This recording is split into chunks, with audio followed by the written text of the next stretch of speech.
Welcome to the Business of Thinking podcast. This is the place for high achievers who want more than motivation. They want mastery. Here we skip the surface level talk and go straight into the psychology of high performance. Welcome to the Business of Thinking. My name is Reid, and today I'm joined by Dr. Dean Burnett, who is a neuroscientist. Welcome, Dean. Thank you for having me, Richard. Much appreciated. Great to have you here. Dean's also an author of a book called The Idiot Brain, and we'll delve into that a little bit more as we go through. But Dean, just to kick things off, tell us a little bit about some of the misconceptions that people often have about the brain. There's lots of sort of conflicting views about how the brain works. What are some of the obvious things that sort of come to mind? Oh, there's a hole in no bottom, really. I guess the most obvious one, which comes up perhaps the most typically, would be where we only use 10% of our brain, which is wrong in two directions. The fact is, every part of the brain is used in some capacity. The brain is an incredibly resource-hungry organ in the body. It absorbs 20-25% of our body's fuel reserves just by sitting there.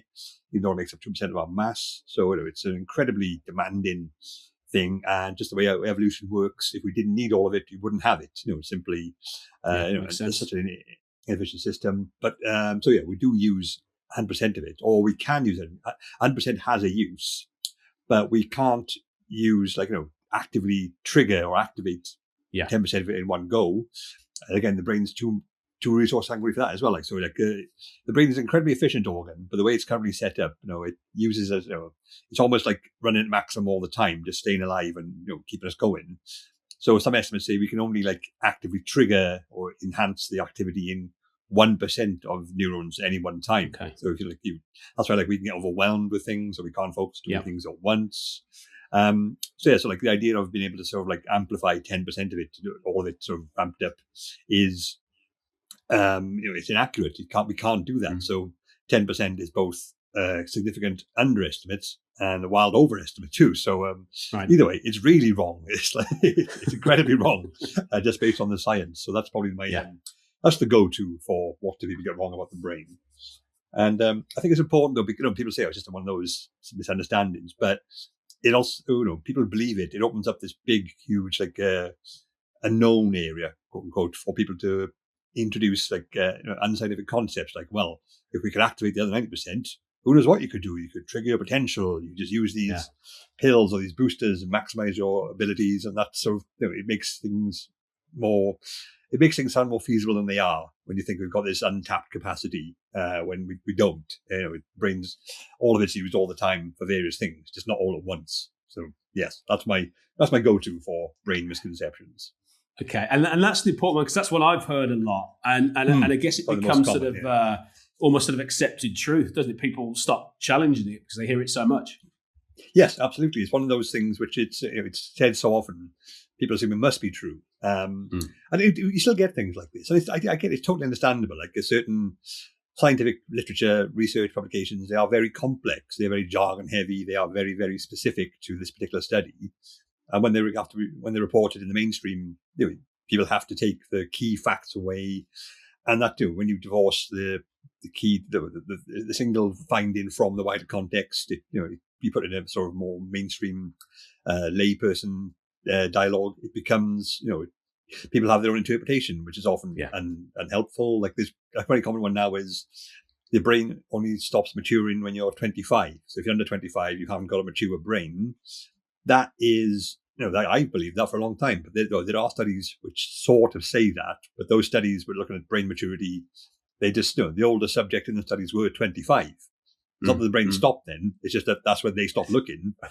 So it's it's like saying Usain Bolt can only run 100 meters. Well, I'm pretty sure he can do more, but that's when the race ends. So, so that's when the race ends. Yeah. So that's what it sounds like. So it's one of those. Yeah. That's a misunderstanding, but it's become quite ingrained in modern discourse.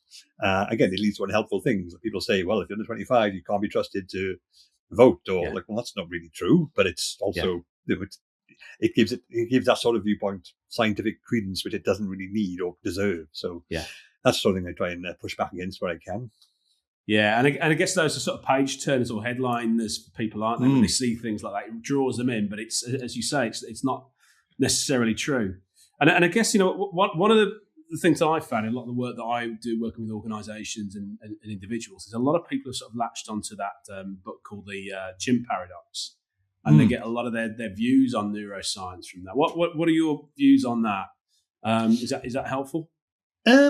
To an extent. I mean, like, I think people compared my first book, The Brain, to the Chimp Paradox, which I confess I haven't read the Chimp Paradox because I was, like, when I first wrote, I was working in the actual neuroscience field, so I wasn't reading mainstream books. I was reading specific, textbook sources, studies.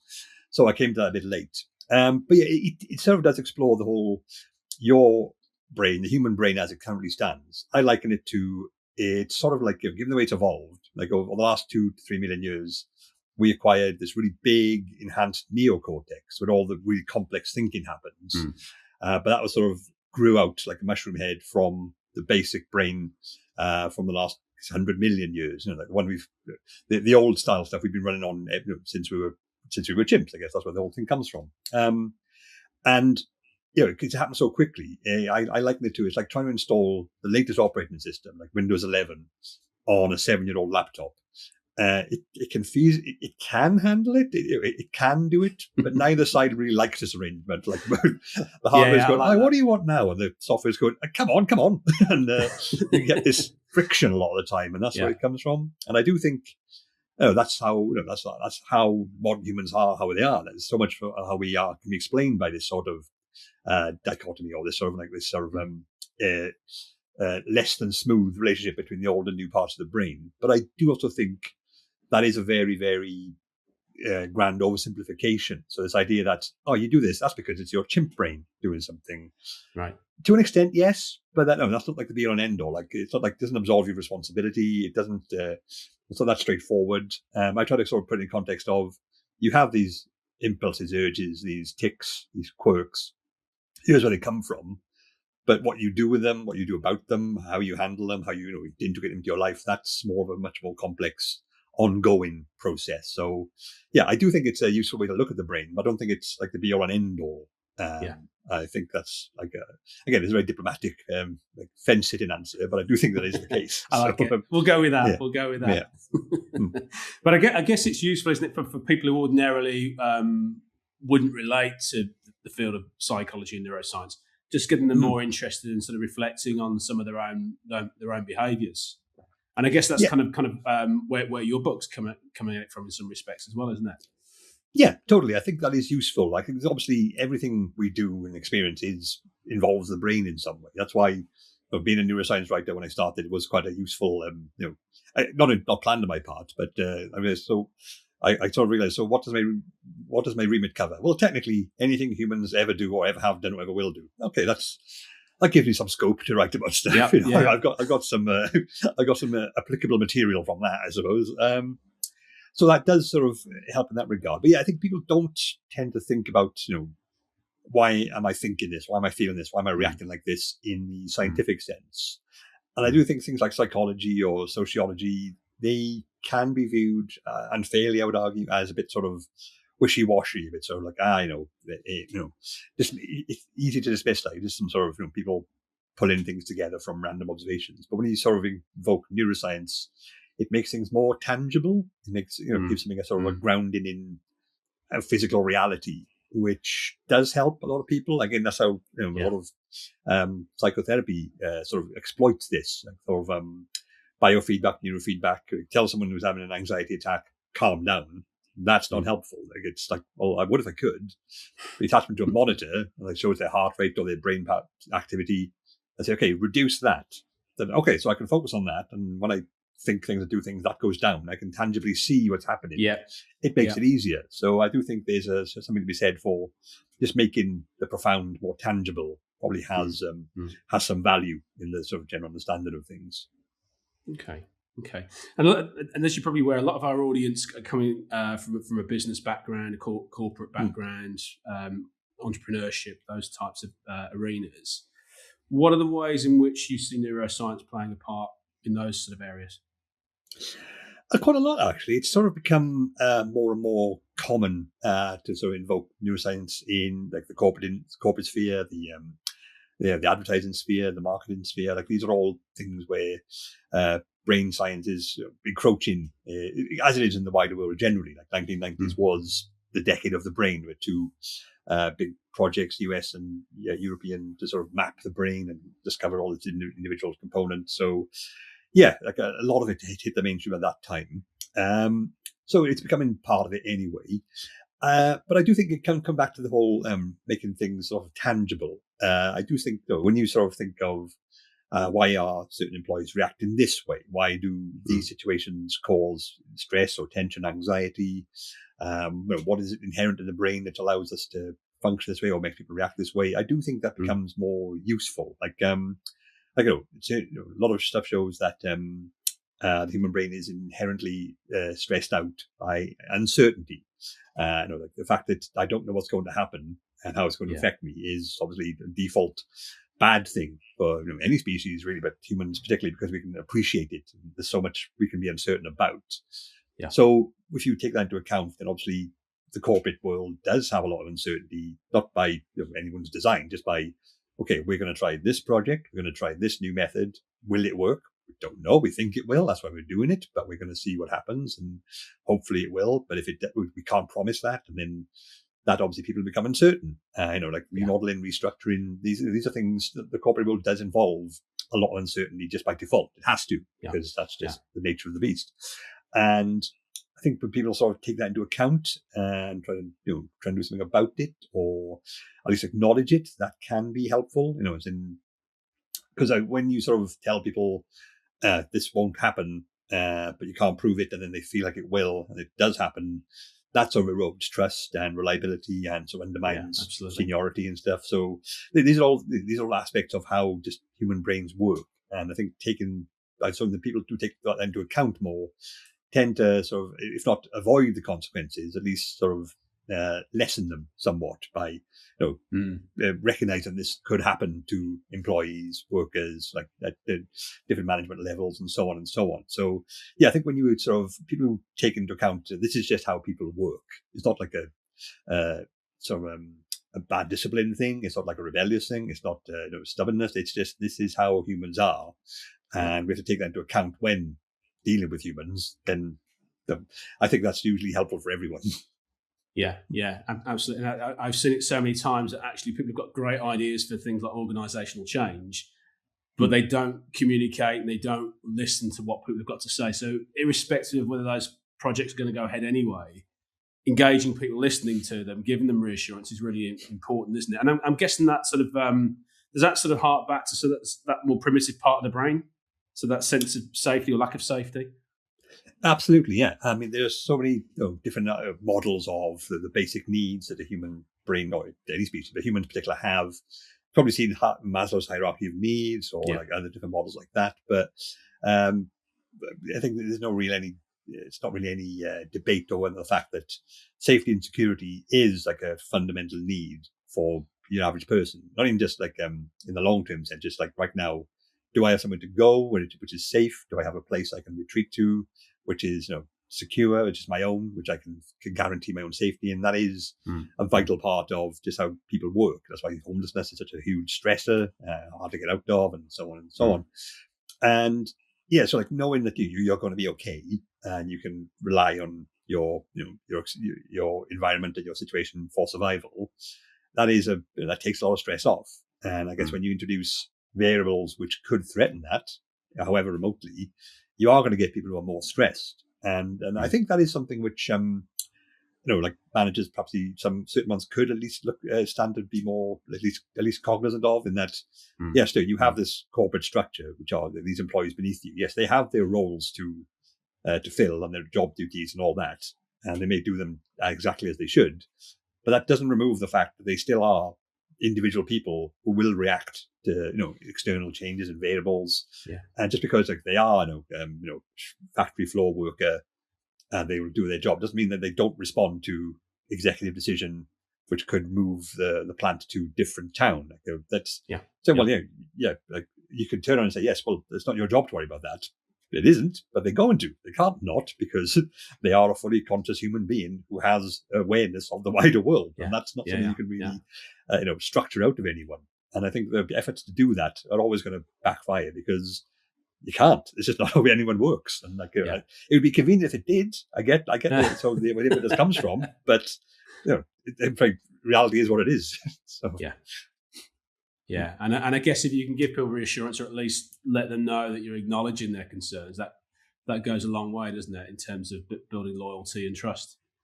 Oh, absolutely. And I think there's also something to be said for another thing the human brain really instinctively likes is a sense of autonomy, or even just a tangible way. Like, come back to the tangibility thing, awareness that I have put this much effort into something, and I get to see the outcome of that. Is our brain sort of depends on that.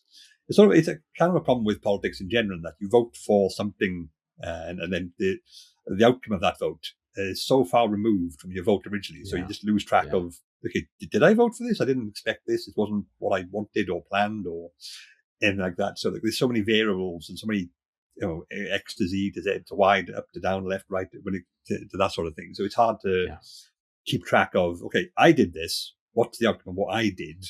So there's a lot of uncertainty. So when you are, something like a mid-level person, you work for 6 months on a project that you're putting your time and effort into.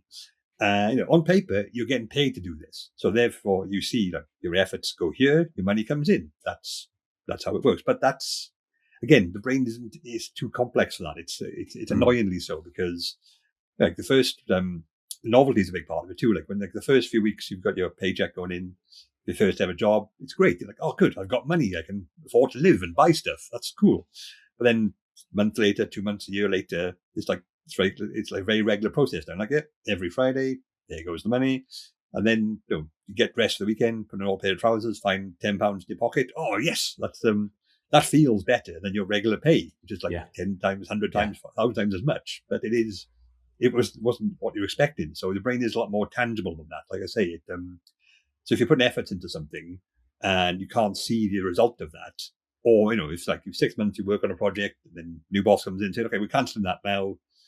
Oh, okay. So the brain has this constant sort of mechanism. It's like is it worth it circuit, essentially. It connects the insula to the, I think, prefrontal, where the brain's monitoring, okay, how much is this effort is this task going to require? What's the likely outcome? Is it worth it? Is it worth it? Obviously, it's a survival mechanism for back in the ancient times when we were hunting mice on the prairie.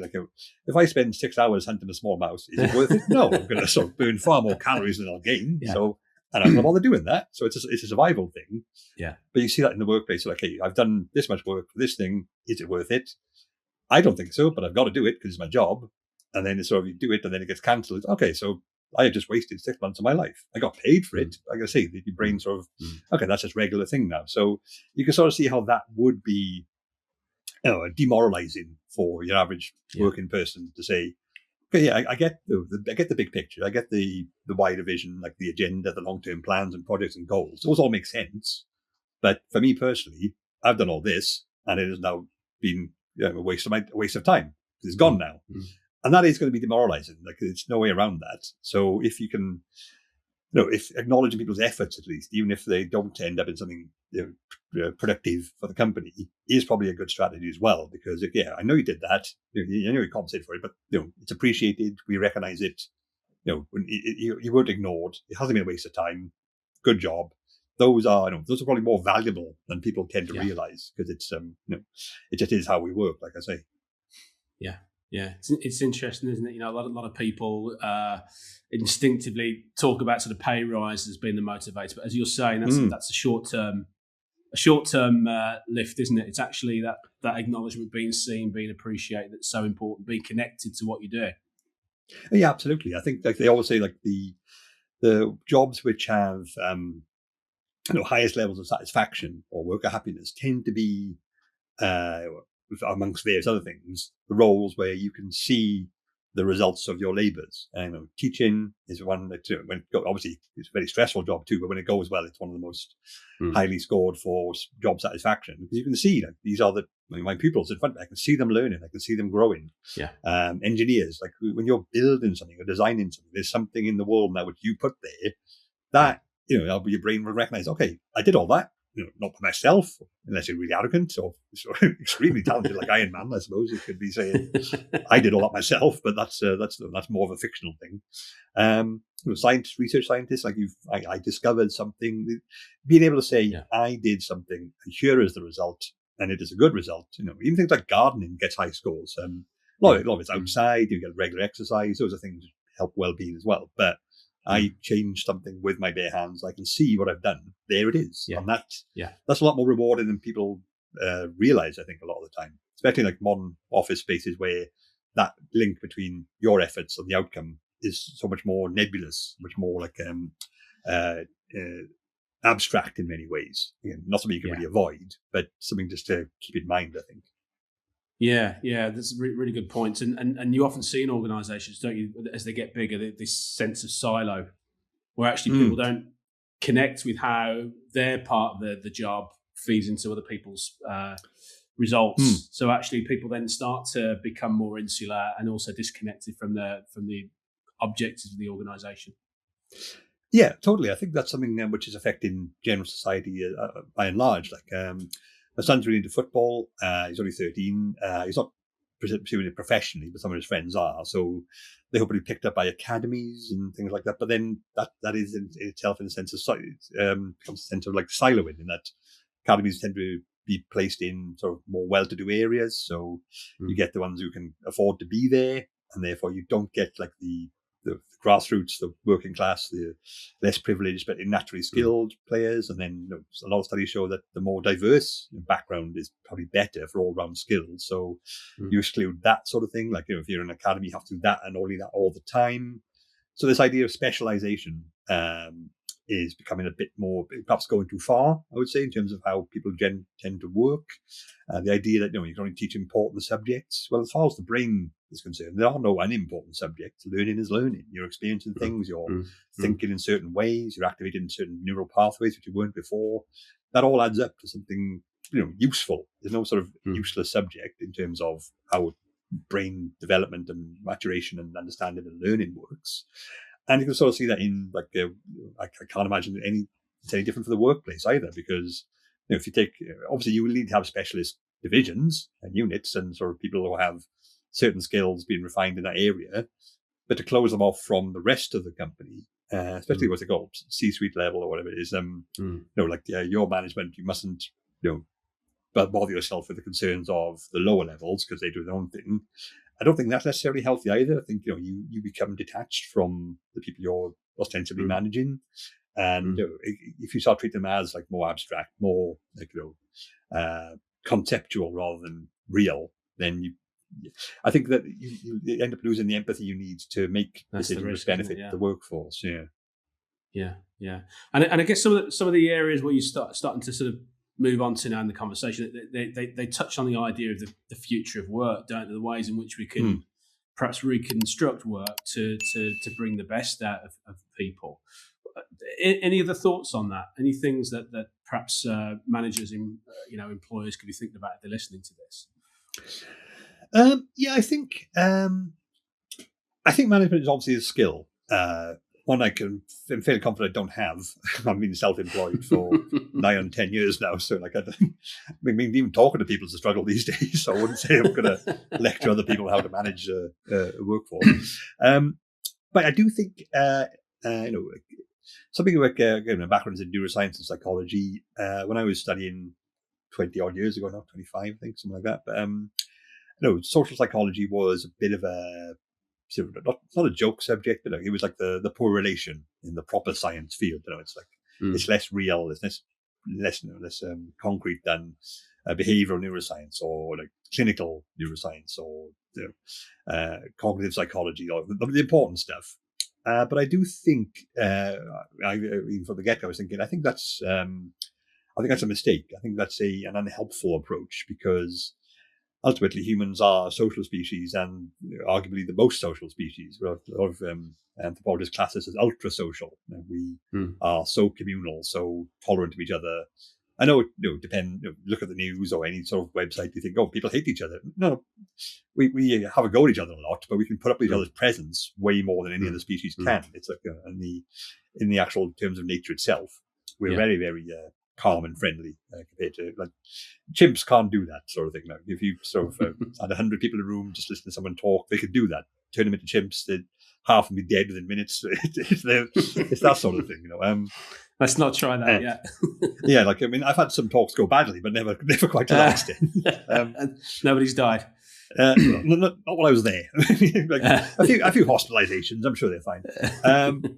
But I think this approach, this idea that when people get together in groups, are put together in communities, particularly, I wouldn't say unwillingly, but when you get a job, you're not you haven't chosen. You haven't worked up. These are going to be my friends now. Like, this is my new workforce. These are people I have now compelled to work with, and like vast majority of the time, it's absolutely fine. But you are being made to work alongside other people you just don't know or like have no prior interactions with, and that is it leads to certain psychological dynamics. And I do think the work itself, workplaces or organization structures would benefit a lot from a greater incorporation of like social psychological principles.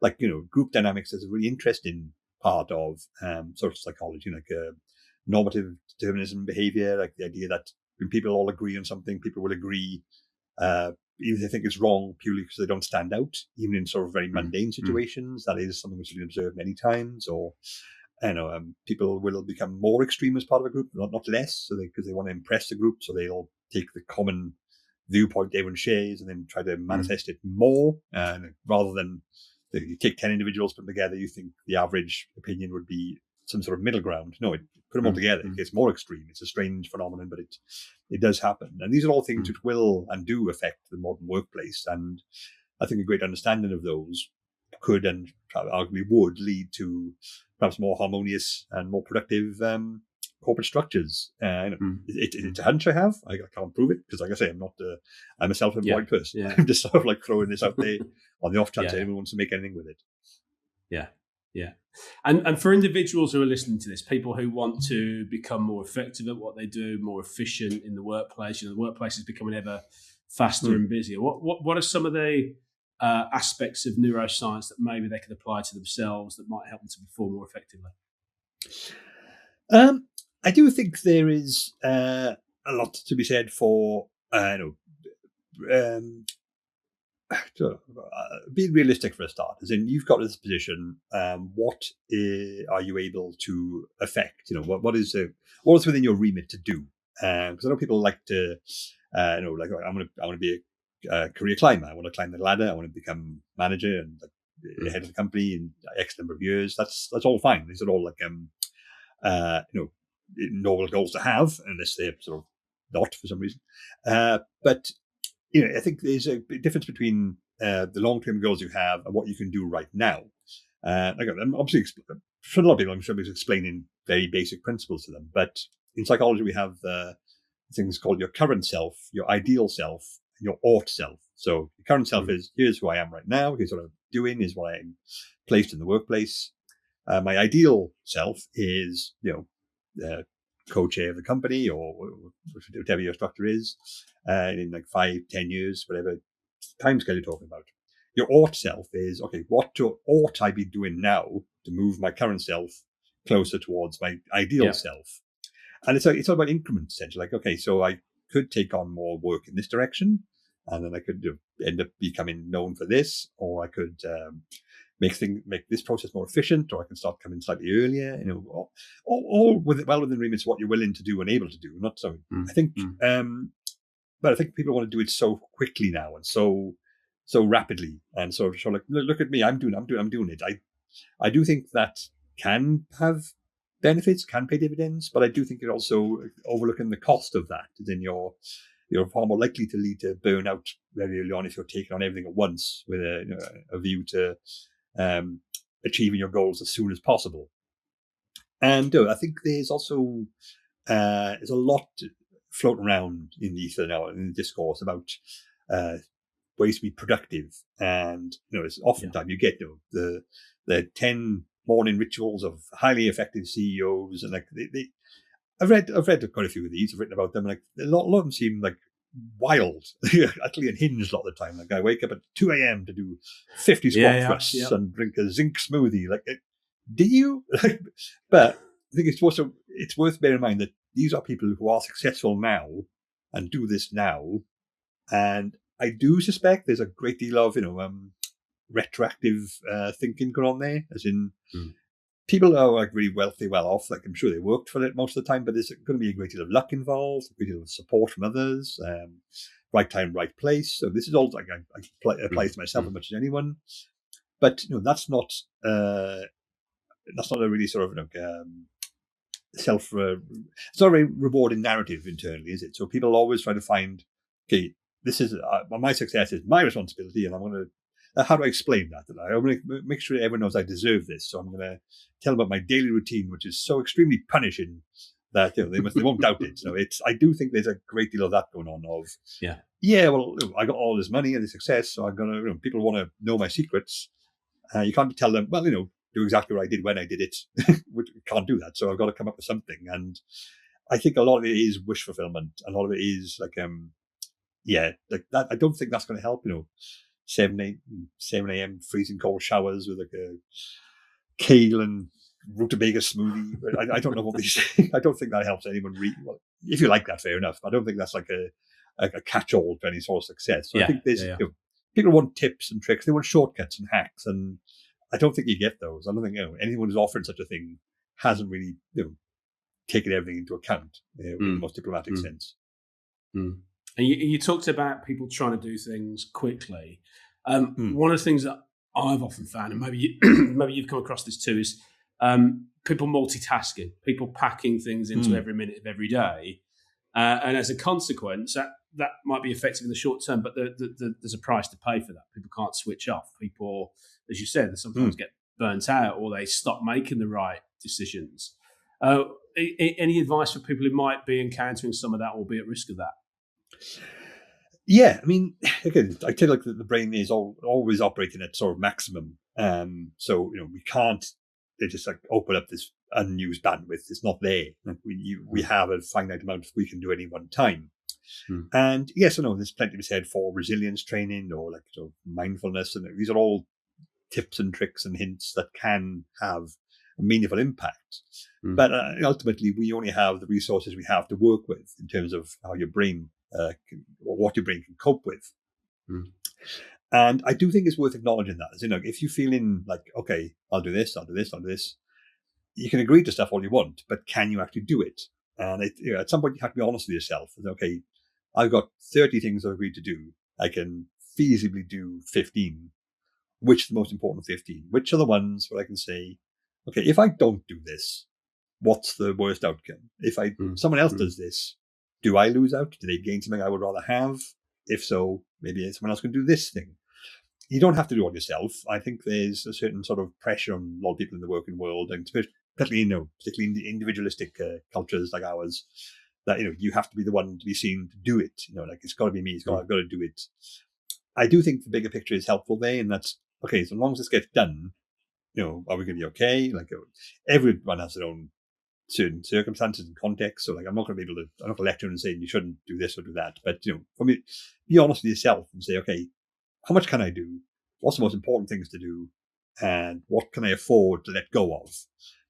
I think if you keep asking yourself that will hopefully get to the point where you're able to stave off or at least avoid going down the burnout route.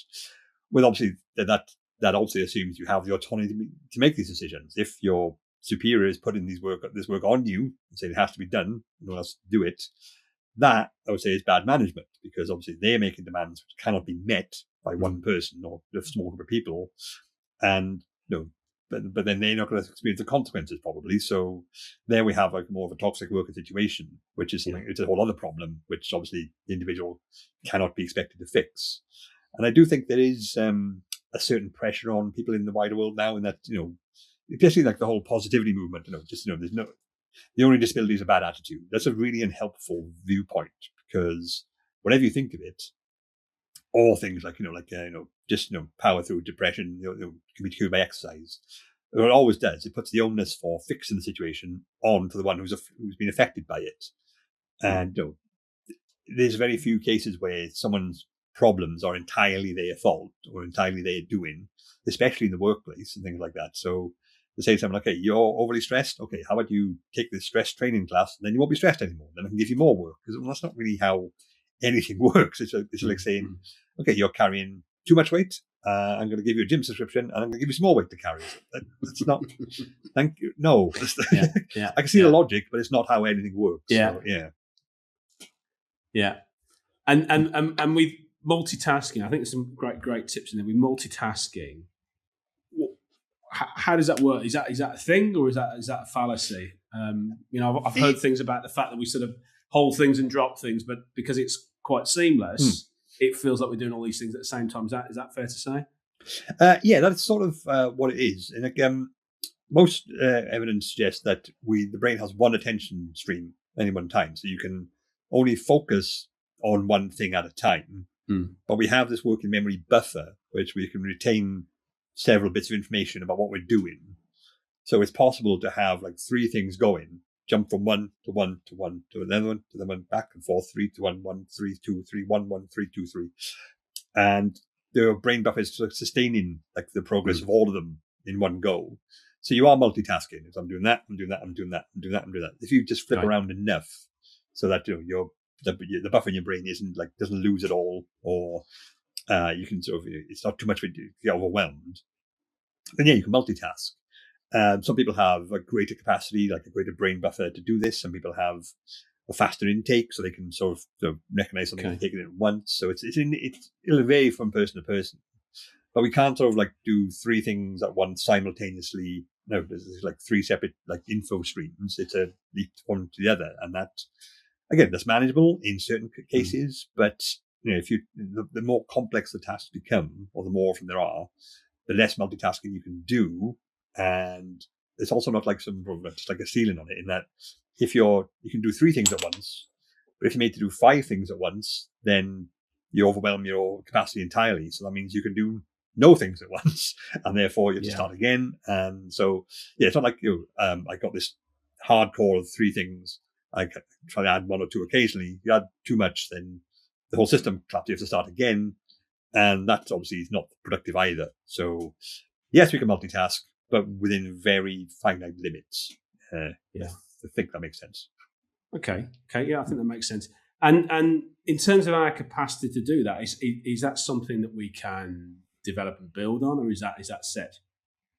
You can develop that. Yeah, it's working memory tests are quite sort of well known. I think what people don't quite appreciate is that especially because now you play a game in your mobile for any 10, 20 seconds, you get an ad saying boost your IQ with this puzzle game, or like just move one tile to another, so the IQ goes up 5 points. That's not how it works. People say the brain is like a muscle, but in this regard it is. You need to push it. You get to the point where if you want to improve how your brain works, you've got to get to the point where it can't do something and keep at it. Like with weightlifting, you can lift 50 gram weights all you want. I can definitely do that. I'm sure you can. You're not getting any stronger because that's well within your capacity.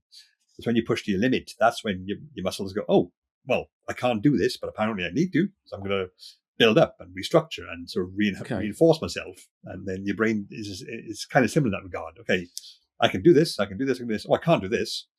And then I can't do this, but I keep getting asked to do it. So I guess I better shunt some resources around, build up some new connections, so I can do this. Just like with riding a bike, classic example. You first start it, you don't know what you're doing. You can't balance. You don't know how to get your hold on. You're falling all over the place. Once your brain figures it, okay, so if I just push this way and I hold my body like this, then those connections are formed, and you can do it then. And you obviously likely never forget it. Like the saying, just like riding a bike, which a phrase I did forget once, which is ultimately ironic. But that is how it works. So if you do want to sort of practice multitasking, do things at once, find something where you really struggle to do, and do that as much as you can. Like these apps and games are all fun, but once you start being good at them, they're fun to do. Your brain's not learning anything anymore, so you have to keep changing it up, keep rejigging and stuff. So you can learn it, but it's more tricky than people realize. Okay, and is the opposite of that also applicable? So if you don't use a particular aspect of your brain or skill for a while, then actually it starts to degrade? It can be, yeah. I mean, it depends when you acquire the skill. Obviously, when we're younger, things tend to go in quite deep then, because obviously your brain's still forming and learning. So this is like formative years.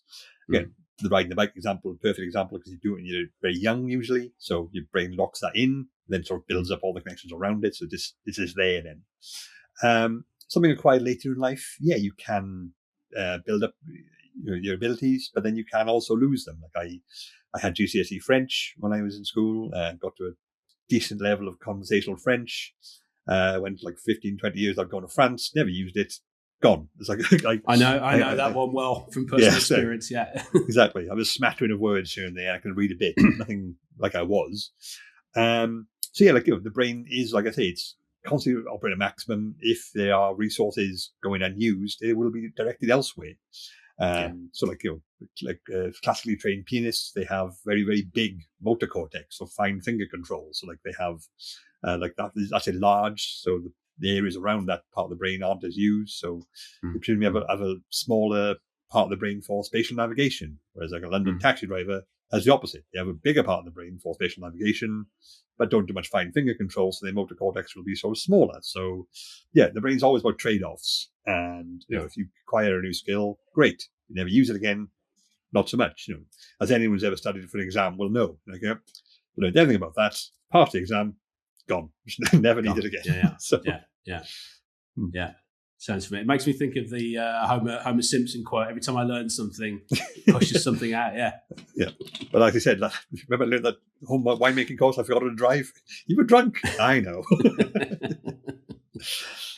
We're sort of coming towards the end now. Any other sort of useful tips for people who might be listening in terms of how they can use their brains more effectively?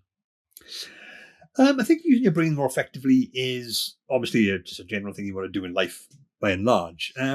I think in the workplace, I think it's important to tell the difference between sort of corporate trends and corporate sort of assumptions and actual neuroscientific principles. Like there's this idea that I don't think it's as entrenched as it once was, but for like the early noughties at least and before, the idea that everyone in the workplace has to be happy all the time because that makes them more productive. And yeah, there are studies which show that companies which report a higher workplace happiness levels have a greater level of productivity. I think someone said if you have 100 happy employees, you have the output of 120. But those are sort of very crude generalizations. And making people happy all the time isn't the most neuroscientifically wise approach because the brain needs lots of different emotions and life isn't constantly happy. That's happiness is tend to be a reward state for something good happening, not just the default. So that itself is worth bearing in mind. But also, you need people who are pessimistic or assume the worst or perhaps a bit more sort of belligerent about things because these are they solve different problems or different contexts. Yeah. So if you aren't constantly happy or constantly chipper, that's not necessarily a bad thing.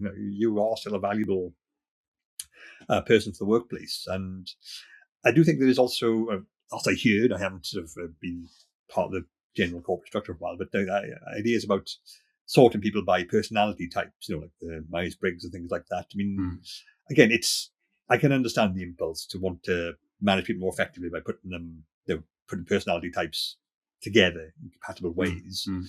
But personality just doesn't work that way. The Myers-Briggs thing isn't something which is scientifically supported by and large. And the idea that people are just sort of simple automatons be placed in categories like that, humans just are never going to be that simple. So the idea that you can do that, it's encouraging, it's compelling to think that I'm a manager.